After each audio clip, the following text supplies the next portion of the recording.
rikorabashanda rabasaya korabashanda. Huruma zako ufungua malango yaliyofungwa. Huruma zako ufungua malango ya kibali. Korikarabasaya koribashanda ribasaya korikaraboshanda karatamayanda. Mwambie Mungu nihurumie. Mwambie Mungu huruma zako zikanipe hatua. Zikanipe hatua. Zikaniwezeshe kusimama tena. Zikaniwezeshe kupiga hatua tena. Zikaniwezeshe kuongezeka tena. Zikaniwezeshe kusimama imara tena. Mwambie Mungu huruma zako zikanipe sifa. zikanipe vigezo. Riba shanda kora tabayanda kora patataria kora patataria kora patataria kora patataria. Mwambie Mungu huruma zako zikanipe vigezo ofisini kwangu, zikanipe vigezo kwenye biashara, zikanipe vigezo kwenye ndoa, zikanipe vigezo Baba, huruma zako. Riba baba baba baba baba baba kori karabashanda riba kuria koratari makuria bashanda. Katika jina la Yesu Kristo, katika jina la Yesu Kristo. Kori karabashanda kora mama mamuria kori korabashanda kori bashanda. Endelea tukuita huruma za Bwana, endelea kumwambia Mungu nihurumie, endelea tukumwambia Mungu nihurumie. Umesema majira ya kunihurumia ni sasa, umesema wewe mwenyewe utasimama. Mwambie Mungu, simama unihurumie, simama uhurumie maisha yangu, simama uhurumie maisha yangu, simama uhurumie familia yangu, simama uhurumie kazi yangu, simama uhurumie Bwana. Maana umesema majira yaliyoamriwa ni sasa, majira yaliyoamriwa ni sasa. Umesema majira yamewadia na majira ndio sasa. Mwambie Mungu nihurumie, usinyamaze. Kori karabashanda kori karabashanda koratari mayanda korabashanda ribasaya kori karabashanda. Katika jina la Yesu Kristo, kori bashanda rabasaya, katika jina la Yesu Kristo. Nachotaka utambue kwamba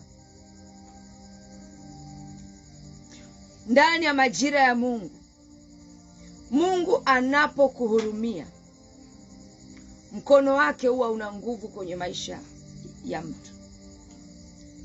Mungu akikuhurumia, mkono wake huwa una nguvu kwenye maisha yako. Kwa hivi mkono wa Mungu ukiwa una nguvu kwenye maisha yako, maana yake adui hawezi kushinda, ila wewe utashinda. Adui hawezi kukushinda, ila wewe utashinda. Kwa nini? Kwa sababu mkono wa Mungu upo juu yako. Huruma za Mungu ndani ya majira hufanya mkono wa Mungu kuwa na nguvu juu ya maisha yako, hufanya mkono wa Mungu kuwa na nguvu juu ya kazi yako, hufanya mkono wa Mungu kuwa na nguvu juu ya biashara yako, hufanya mkono wa Mungu kuwa na nguvu juu ya ndoa yako, juu ya kila eneo la maisha yako. Hufanya mkono wa Mungu kuwa na nguvu juu ya huduma ulionayo, juu ya karama ulionayo. Kwa hiyo lazima umwambie Mungu ya kwamba nihurumie, kwa sababu anapokuhurumia mkono wake unakuwa juu yako, mkono wake wenye nguvu unakuwa juu yako, na adui hawezi kukuweza, adui hawezi kukushinda, adui hawezi kufanikiwa. Mipango yao itashindwa, bali Mungu atajitukuza kwenye maisha yako. Korabashanda. Kwa unapaswa kumwambia siku ya leo Mungu, siku nzima unatembea huko ofisini kwako, mahali popote ambapo utakuwa, upasi kuangalia mazingira. Sara alijaribu kuangalia mazingira, lakini Mungu alimwambia mwakani majira kama haya nitakurudia. Na majira alipofika, Sara alipewa vigezo. Mwambie Mungu, kwa huruma yako ndani ya haya majira nipe vigezo, nipe vigezo vya kufaa, nipe vigezo vya kufaa kwenye biashara, vya kufaa kwenye kazi, vya kuzaa na kuitwa mama. Nipe vigezo vya kuweza kusimama imara kwenye karama, kwenye huduma ambao umenipa. Mwambie Mungu, nipe vigezo kwa huruma zako zilizo ndani ya majira. Nipe vigezo, orikaraboshanda. Mwambie Mungu, nipe vigezo ndani ya majira haya. Nipe vigezo, nipe vigezo. Ulimpa Sara vigezo vya kuitwa mama wakati umri wake umepita, lakini ulimpa vigezo. Mwambie Mungu, nipe vigezo. Mwambie Mungu, nipe vigezo kwa huruma zako, nipe vigezo. Mungu akikuhurumia anakupa vigezo. Haijalishi umri wako unasema nini, haijalishi unasema nimekata tamaa siwezi kumtumikia Mungu, umri umeenda. Kwa Mungu hakuna umri. Mungu anakupa vigezo kwa ajili ya kutimiza kusudi lake. Mungu alimpa Sara vigezo. Mungu alimpa Sara vigezo vya kuitwa mama, ili tu makusudi ya Mungu yatimie, ili tu mapenzi ya Mungu yatimie. Kwa hiyo ndani ya majira Mungu hutoa vigezo vya kukufanya ufae ili makusudi ya Mungu yatimie. Mwambie Mungu, nipe vigezo. Mwambie Mungu, nipe vigezo. Mwambie Mungu, nipe vigezo mwezi wa 3. Mwambie nipe vigezo vitakavyonifanya nifae. Mwambie nipe vigezo, Bwana, kwa huruma zako nipe vigezo. Kwa huruma zako nipe vigezo. Kwa huruma zako nipe vigezo. Kwa huruma zako nipe vigezo, Bwana, maana ndio wakati wa kunihurumia. Nipe vigezo, nipe vigezo, nipe vigezo, nipe vigezo, Bwana. Riba shanda, Mungu wa huruma, nipe vigezo. Riba shanda, yeye hutoa vigezo. Mwambie Mungu, nipe vigezo. Ulimpa Sara vigezo vya kuitwa mama tena, japokuwa umri ulipita, lakini ulimpa vigezo kwa sababu ya makusudi yako, kwa sababu ya mapenzi yako. Mwambie Mungu, nipe vigezo mwezi wa 3. Nipe vigezo vitakavyonifanya nifanikiwe, vitakavyonifanya niinuke, vitakavyonifanya nionekane nafaa mahali pa kazi. Nipe vigezo vitakavyoniimarisha katika utumishi wangu, vitakavyonifanya nifae kwenye utumishi wangu, kwenye wito ulionipa, kwenye kusudi ulionipa, kwenye karama ulionipa.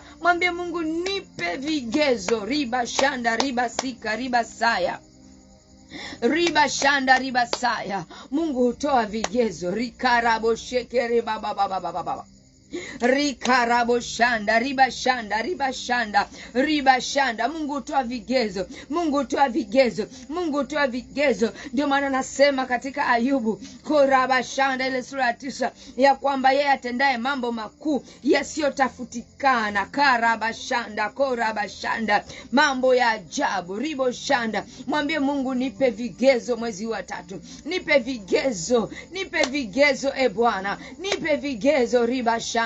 Mwambie Mungu wa huruma, ninaomba unipe vigezo. Mungu wa huruma, ninaomba unipe vigezo. Mungu wa huruma, ninaomba unipe vigezo katika jina la Yesu Kristo.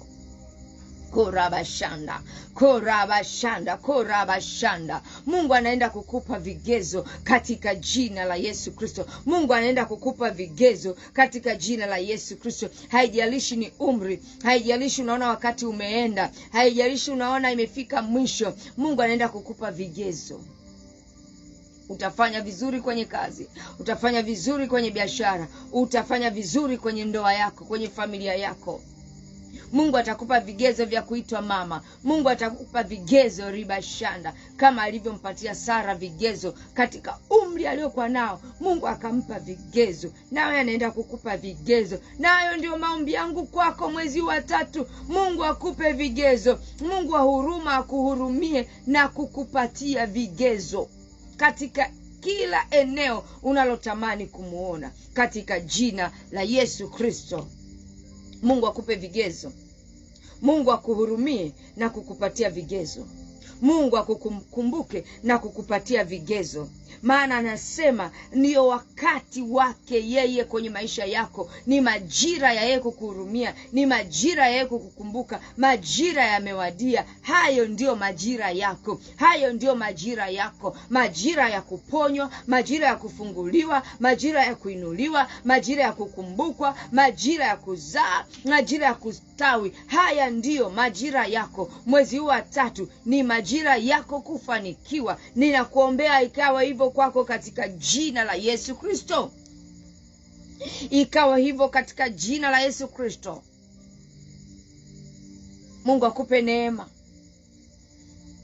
Mungu akuhurumie na ukafanikiwe katika jina la Yesu Kristo. Hakuna la kumshinda Mungu katika kila eneo la maisha yako. Hakuna. Mungu anaenda kukupa vigezo katika jina la Yesu Kristo, mfalme wa wafalme. Amen, amen, amen. Mahali ulipo sema amen, sema amen, sema amen. Ninabariki Jumatatu yako. Ninaibariki Jumatatu yako. Ninabariki mwezi wako huu wa 3. Mungu akaonekane kwenye maisha yako. Mwezi huu wa 3, Mungu akaonekane kwenye maisha yako. Mungu akaonekane kwenye biashara yako. Mungu akaonekane kwenye kazi ya mikono yako. Mungu akaonekane kila eneo katika jina la Yesu Kristo. Ile Ezekieli, ile sura ya 31, Biblia inasema, Ezekieli sura ya 31, anasema ya kwamba, ule mstari wa 1, ikawa katika mwaka wa 11 mwezi wa 3. Ezekieli ile sura ya 31 mstari wa 1, ikawa katika mwaka wa 11 mwezi wa 3 siku ya kwanza ya mwezi, neno la Bwana likanijia na kusema. Ninakuombea mwezi huu wa 3, neno la Bwana lije kwenye maisha yako. Neno la Bwana litakalobadilisha maisha yako. Neno la Bwana litakalobadilisha biashara yako. Neno la Bwana lije kwenye maisha yako, litakalobadilisha historia ya maisha yako, litakalobadilisha huduma yako. Ni maombi yangu kwako, neno la Bwana lije kwenye maisha yako, litakalobadilisha kazi ya mikono yako, litakalokutoa kwenye roho za madeni, litakalokutoa kwenye umasikini. Neno la Bwana lije kwenye maisha yako. Mwezi wa 3 ukamsikie Mungu akituma neno lake kwenye maisha yako, akilituma neno lake kwenye biashara yako, akilituma neno lake kwenye kazi ya mikono yako, akituma neno lake kwa kupitia watu sahihi. Neno la Bwana lije kwenye maisha yako, litakalobadilisha historia ya maisha yako. Hayo ndio maombi yangu kwako katika jina la Yesu Kristo. Mwezi huu wa 3 uende kuzaa, uende kufanikiwa, uende kuongezeka kwenye kila eneo la maisha yako katika jina la Yesu Kristo. Mwezi huu wa 3, chochote kilikuwa kimeiba furaha yako mwezi wa 1, mwezi wa 2, chochote kiliiba utulivu wako, mwezi wa 3, neno la Bwana likakupe utulivu. Neno la Mungu likakupe amani. Neno la Mungu likakupe pumziko mwezi huu wa 3 katika jina la Yesu Kristo. Katika jina la Yesu Kristo. Neno la Mungu likakupe pumziko mwezi huu wa 3 katika jina la Yesu Kristo. Mwezi huu wa 3 ukapige hatua. Hutarudi nyuma, ukasonge mbele katika jina la Yesu Kristo. Mwezi wa 3 ukapiga hatua kwenda mbele na si kurudi nyuma katika jina la Yesu Kristo. Ukapiga hatua katika biashara, ukapiga hatua katika kazi, ukapiga hatua katika ndoa, ukapiga hatua katika huduma yako katika jina la Yesu Kristo. Hautarudi nyuma katika jina la Yesu Kristo. Utapiga hatua na kufika mbali katika jina la Yesu Kristo, na makusudi ya Mungu yatatimia kwenye maisha yako katika jina la Yesu Kristo. Nataka nikwambie kitu kimoja. Mwezi huu wa 3 wewe hautakuwa swali, bali utakuwa majibu kwa watu. Wewe utakuwa msaada kwa wengine. Wewe utakuwa baraka kwa wengine, kwa sababu mkono wa Mungu upo juu yako mwezi huu wa 3 katika jina la Yesu Kristo. Katika jina la Yesu Kristo. Hautakuwa chini, utakuwa juu. Utakuwa kichwa, hautakuwa mkia. Utakuwa na kibali. Mwezi wa 3 Mungu anaenda kukufanya ukumbukwe kwenye kila eneo la maisha yako katika jina la Yesu Kristo. Yote yanawezekana kwake yeye amwaminie. Yeyote anayeamini Mungu unatenda kazi pamoja naye. Mwezi wa 3 neno la Mungu likae juu ya maisha yako katika jina la Yesu Kristo.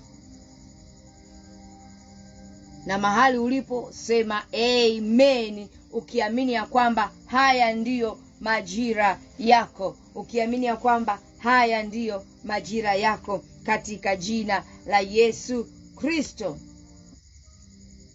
Wakati sasa nipende kukaribisha katika ibada zetu zinazoendelea katikati ya wiki katika madhabahu Mount Sinai Deliverance Ministry. Ibada inayofanyika siku ya Jumatano kuanzia saa 10 mpaka saa 12 jioni. ni shule ya ufunuo. Karibu sana upate maarifa ya Mungu. Maandiko yanasema watu wangu wanaangamizwa kwa kukosa maarifa. Haupasi kuangamizwa, wewe ni mwana wa Mungu. Tembea katika maarifa ya Mungu ili upate ushindi. Karibu katika ibada ya Jumatano ili uweze kupokea maarifa. Ni shule ya ufunuo, shule ya maarifa, shule ya ufunuo. Utakutana na Mungu na atakuinua na atakupatia maarifa yatakayokupa ushindi kwenye kila eneo la maisha yako. Lakini napenda kukaribisha pia siku ya Ijumaa. Ni siku ambayo ibada ya ukombozi, ukombozi wa nafsi yako, roho na mwili. Ni siku ambayo ya kuwekwa kwenye nafasi yako, nafasi ya kutawala, haki yako ya kutawala unarudishiwa. Ni siku ya ukombozi, siku ya Ijumaa. Karibu sana katika ibada ya Ijumaa. Kuanzia saa 10 mpaka saa 12 za jioni utakutana na mkono wa Mungu. Utafunguliwa katika chanzo chochote cha uharibifu. Mungu atakutoa na utakuwa huru katika jina la Yesu Kristo. Lakini unasema natamani kuonana na aposto. Wewe uko mbali, unasema natamani kuongea na aposto. Unaweza ukapiga namba za simu zilizopo hapo kwa msaada zaidi. Utaongea na mimi siku ya Ijumaa. Ni rahisi sana. Mimi ninapatikana katika madhabahu ya Mount Sinai. Unaweza ukapiga simu kwa msaada na maelekezo zaidi. Utakutana nami, nitakushauri, nitakuombea na utavuka katika changamoto ulio nayo. Uko nje ya Dar es Salaam, uko nje ya Tanzania, unasema Apostle Luciana natamani kuongea na wewe. Natamani maombi yangu ni atume kwako ili usimame na mimi katika maombi, uniinue mbele za Bwana. Basi unaweza ukatumia namba zilizo hapo chini kuwasiliana nasi na utatufikia kwa njia rahisi sana. Lakini pia napenda kukaribisha siku ya Jumapili. Ni siku ambayo Roho Mtakatifu huhudumia watoto wake kwa namna isiyo ya kawaida. Karibu sana siku ya Jumapili. Karibu sana ukutane na mkono wa Mungu. Karibu sana ukutane na Roho Mtakatifu kwa namna isivyokuwa ya kawaida, na atahudumia maisha yako. Mwezi wa 3 hautakuwa wa kawaida. Mwezi wa 3 ni majira yako Mungu kufanya mambo makubwa. Kwa hivyo usiogope. Ninakukaribisha sana. Huduma inapatikana Mbezi Beach Bondeni. Mbezi Beach Bondeni. Wewe unatokea Mwenge, unashuka kituo kinaitwa Bondeni. Wewe unatokea Tegeta Bunju, unashuka kituo kinaitwa Bondeni. Unatokea Mbezi ya kwa Magufuli, unashuka kituo kinaitwa Bondeni. Njia ya Goba, unashuka kituo kinaitwa Bondeni, na utapiga simu utasaidika. Mungu wangu akubariki na nikutakie mwezi mpya wa baraka, mwezi mpya wenye ustawi na maongezeko, wenye mkono wa Mungu usiokuwa wa kawaida ambao utaweza kukusaidia na kukuneemesha. Nikutakie baraka za wiki juu ya maisha yako. Tukutane tena siku ya kesho, siku ya Jumanne hapa saa 11 za alfajiri, tuweze kuitia huruma za Bwana kwenye maisha yetu. Ulikuwa pamoja na mimi, naitwa Apostle Luciana, the voice of solution. Salem.